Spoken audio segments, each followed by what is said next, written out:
What's going on, people? We are Tottenham TV, back here for another episode of the 5 takeaways. As Spurs had an emphatic victory at Villa Park. It's definitely what the doctor ordered in terms of revenge from earlier on the season, where we really should have taken the 3 points, but it was a statement victory. We've got 5 key points which we thought we could take away from the game, starting off with number 1 with Brennan hitting form. Yeah, and he got his goal on the day, which was good reward for what was a really, really positive display for Brennan Johnson. Starting on the left wing, a lot of people probably going into the game would have had reservations about that, but he put in probably his best performance in the Spurs shirt, completed 4 of his 7 dribbles, also off the ball, won 7 of 14 duels, 2 tackles, obviously scored his goal as well, and he was really running rings around Matty Cash for a lot of that game. And that, in terms of his form, that's now 5 goals and assists in his last 6 games, and as well that takes his goal and assist tally to double figures with 10 goals and assists. I think it's 4 goals and 6 assists. So hopefully that'll quieten down some of the haters for Brendan. I hope so. It was definitely a performance that had been a step in the right direction, because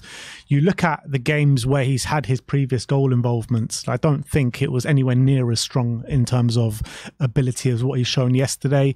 I like the fact that from the first minute he was trying to attack his fullback and being successful at it as well, which plays into what you were saying about the dribbling stats in terms of his successful dribbles.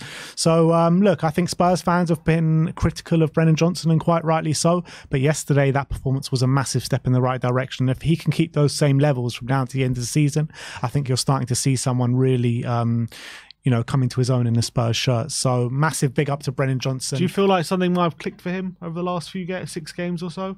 I don't think so in terms of the last 6 games, because like I said, I don't think the performance levels have been there in the last 6 games, but I think the performance level was finally there yesterday. In terms of goal contributions, he's been doing well to get those numbers up, but I still don't think performances have matched the kind of numbers that he's produced.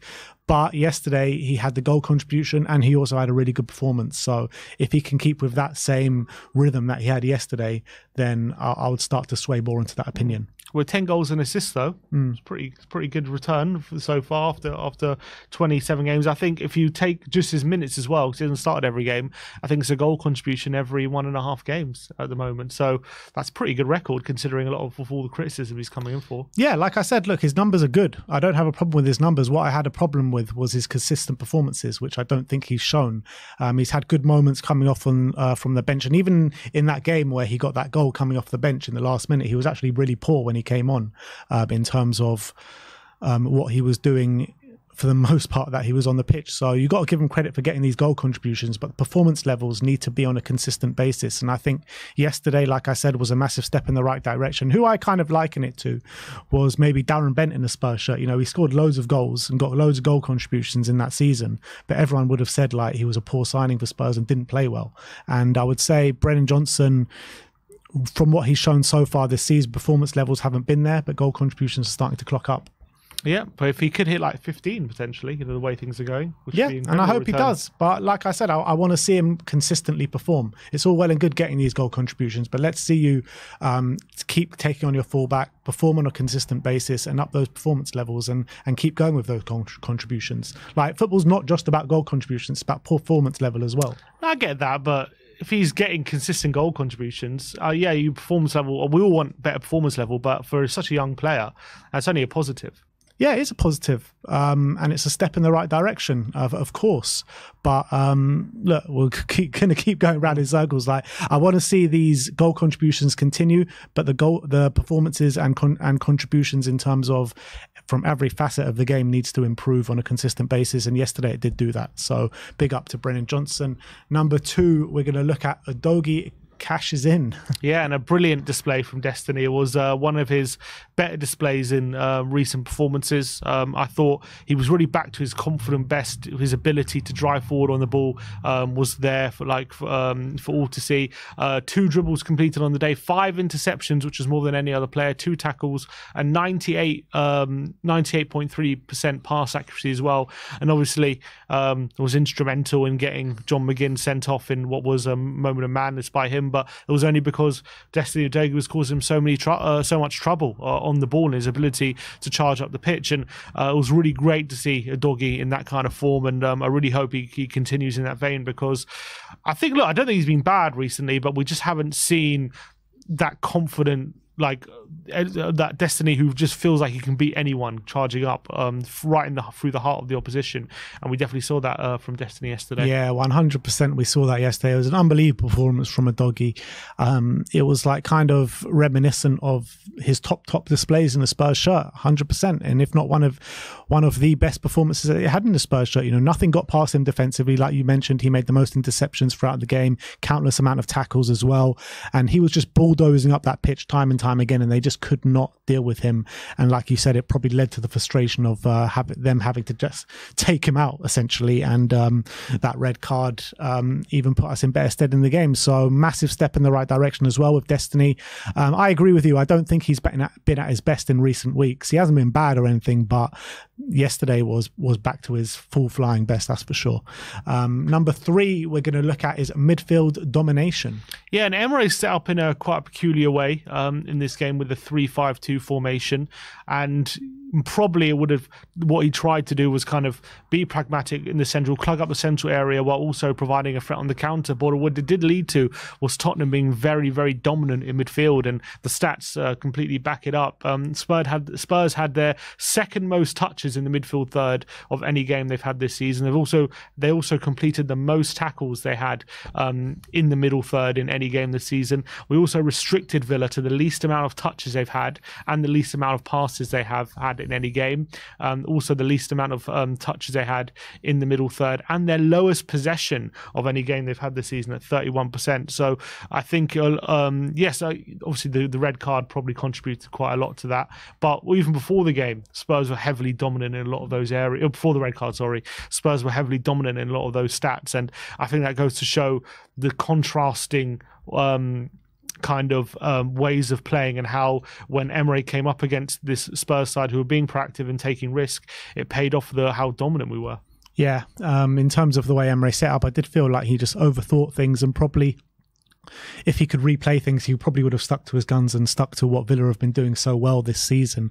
I felt like he just tried to stifle Spurs instead of actually trying to go and attack Spurs and go and win the game. And I think that was a massive detriment to the Aston Villa side. But in terms of what you're talking about, how strong Spurs were in midfield, you look at the individual performances of everyone in those areas of the park. You're looking at Yves Bissouma, who I thought was really good. You're looking at James Maddison, who put in probably his best display since coming back. You're looking at Pape Matar Sarr, who put in another great display in a Spurs shirt, and also the players that were inverting into those areas of the pitch, like Pedro Porro and Destiny Udogie. You know, we had so many men in those areas of the pitch, just Villa just couldn't handle it, and all of them put in like stellar displays, pretty much. So, yeah.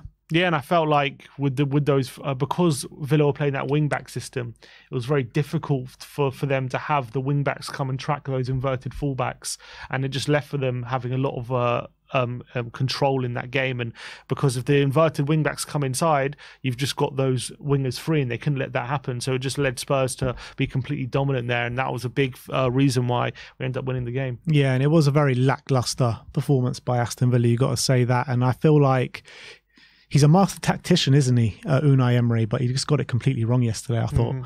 But let's move on to number 4, and that is Villa's threat stifled. Yeah, and look, Villa at home, usually a very good side, especially a side that create lots of chances, you know, really take the game to the opposition. But it was Spurs became the first team this season to restrict Aston Villa to only one shot on target. That's home or away. It was only this. They also had the second least touches in the attacking third they've had in any game this season. Also, it was the second time. It was only the second time since September that Watkins finished a game with 0 shots on target, and he was only restricted to 1 progressive pass received, which means he really struggled to get involved in the game. And I thought a lot of that was to do with how good Romero and Van de Ven were in those 2v2 situations that Villa had in the transition. And I just think as well, it also led to the amount of control we had. But to go away from home to a team like Aston Villa and restrict them so much in those attacking phases and restrict them of that threat essentially was very, very impressive because of how good they've been at home this season. Yeah, and it was an impressive display from every facet, from the manager Ange Postecoglou to every player on that football pitch. And we spoke a lot in the build-up to this game about how to stifle this Aston Villa side and how to block those passing lanes to Ollie Watkins. And I thought we did that really well yesterday. And the only time that they really bothered us, or they really were threatening to make chances, was due to our own kind of bad passing out the back. And I think that's a testament to the way Spurs set up and the way we kind of affected our plan really effectively. So credit to Spurs. I would say, like I mentioned before, though, like if Aston Villa would have stuck to their guns and maybe played the way that they have been playing for the majority of the season, it could have been a different outcome.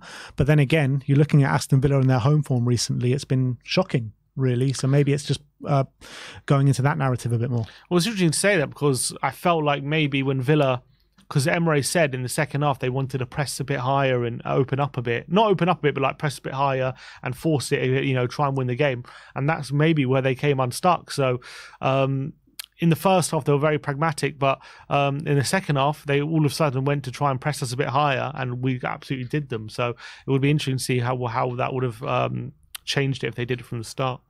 Yeah, I just think as well, like Spurs just played, apart from the poor mistakes that we were making in the first half, we played the perfect game yesterday. We were picking them off when we could. We were controlled in possession. We were calm in possession. We weren't erratic by any stretch of the imagination. We just managed the game from probably the 45th minute all the way to the end, just perfectly, really. So that's, again, another big testament to Ange Postecoglou and the coaching methods here at Tottenham Hotspur. But let's move on to the fifth and final takeaway, and that is Sonny loves Villa Park. Yeah, and he's got a great record at Villa Park. Obviously, he got a goal and 2 assists yesterday, which was great reward for what was a top performance. In terms of his stats from yesterday, 1 out of 2 dribbles completed, 2 key passes, 2 shots on target, 2 big chances created, 3 out of 6 duels won, 1 tackle, and obviously 2 assists and a goal as well, in what was a top display, especially when Villa went down to 10 men. He completely run riot, caused a lot of havoc in the back line. But in terms of his record at Villa Park, in 4 games now at Villa Park, he's scored 6 goals and 2 assists. He absolutely loves the trip to Birmingham. Obviously scored a hat-trick there under Conte not so long ago, and then he had that famous game under Mourinho where he scored in a 3-2 win in the last minute, and that was a brace as well, with a broken arm. So he absolutely loves playing at Villa Park, and just as for his whole season contribution, that's now 22 goal contributions in 24 games, which is astonishing. 14 goals and 8 assists, is the breakdown, and he's just having an amazing season. Obviously, since he's come back into the number 9, I do think he's been looking better since he's been back in the 9, but he did have a little good spell out on the left as well. But I'm really loving him in this position. I think he got another 2 assists, so he's showing that ability to bring other players into play. He's really improving that aspect and always ends up with a goal as well. And that's what's really impressed me the most about how he can bring those players into play, because it's not something that you associate Sonny with through his career at Spurs. What you associate with him is, you know, hanging on the last defender, being able to beat that press. You don't associate him with coming a bit deeper and really linking up the play.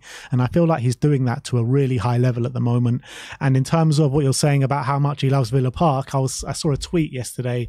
They played both goals alongside each other, his goal yesterday and one of the goals in his hat-tricks when we won 4-0 there last time. And they were pretty much a carbon copy of each other. Yeah, absolutely brilliant. That's right, because Kulusevski set that one up as well after marauding down the right. So he's definitely got previous there. And yeah, look, in a game, another big game, which was big for the top 4, just like it was then under Conte, he got a 4-0 win again, and Sonny at the centre of it. So absolutely brilliant stuff. Yep. Yeah, so that is our 5 takeaways for the game yesterday. Let me know in the comment section below if we did miss anything out. Put your takeaways from the game in the comment section below. Like, subscribe and comment. And as always, come on you Spurs.